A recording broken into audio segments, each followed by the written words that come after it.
What is up, YouTube? It's Kingfisher745, and welcome to episode 87 of All Hail the King.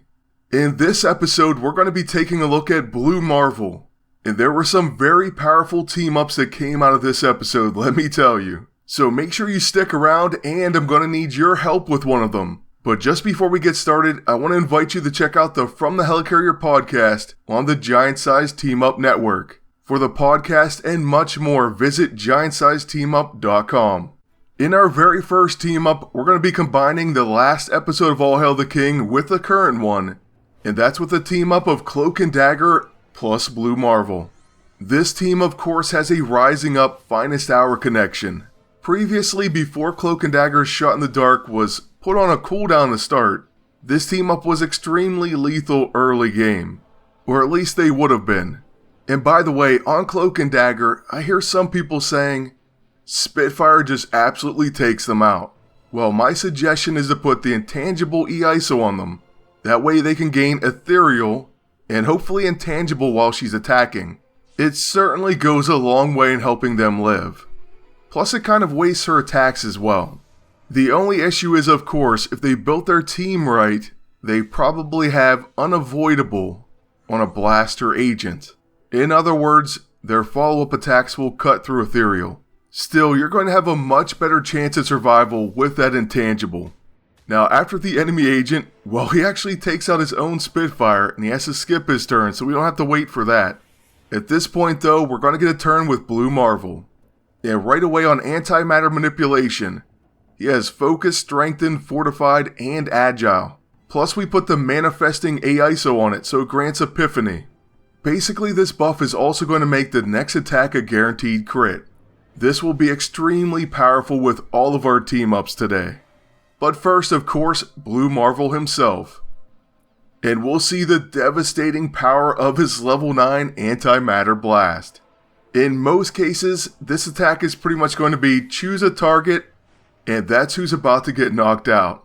So after dropping the enemy agent just like that, we're going to go ahead and use Smothering Shadow.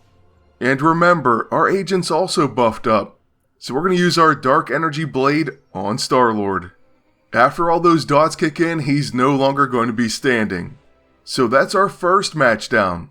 And by the way, since some of these matches are pretty ridiculous, I just want to go ahead and set a precedent that these enemy teams do have some serious stats. It's not like they're a joke or anything. They were loaded on attack, and that does make you vulnerable, but still, that was the whole point of that team up. So anyways, moving on, this next one is a team I want you to pay special attention to, and I'm going to need your help naming them. The team was so good and so fun to use that I got on a roll, and we actually took out quite a few teams with them. Enough for one of their own videos. It's Gorgon and Blue Marvel. They're pretty much each going to one-shot someone after Blue Marvel buffs them. It's just a question on who do you want to take out. So what name do you think fits them?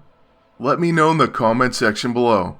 Now, one thing I do want to mention as we're taking down enemies left and right, the fact that a lot of people are using the Spirit Blade on defense is kind of odd. Don't get me wrong, it makes sense, but not if you want your agent to protect. For example, if you don't want me to take down your Cloak and Dagger and then hit null for 60,000 damage before attacking your agent, you may just want to stick with them protecting. What I'm saying is I basically just have to target the agent and then someone else steps up and takes my knockout. Which in this case I preferred because Cloak and Dagger and null are extremely annoying targets. So just like that, with 2 attacks we've taken complete control of the encounter. And by the way, if you're wondering, where are these big interrupting attacks coming from? Well, I've equipped the spec up item that preemptively counters buff and debuff actions. With Strengthened and with Escutcheon, it does huge damage. It actually ends up being quite surprising. So depending on your team's build, it's something you may want to test out yourselves. But like I said, this one was a ton of fun, and I really want a cool name for it. So I'm depending on you all for that.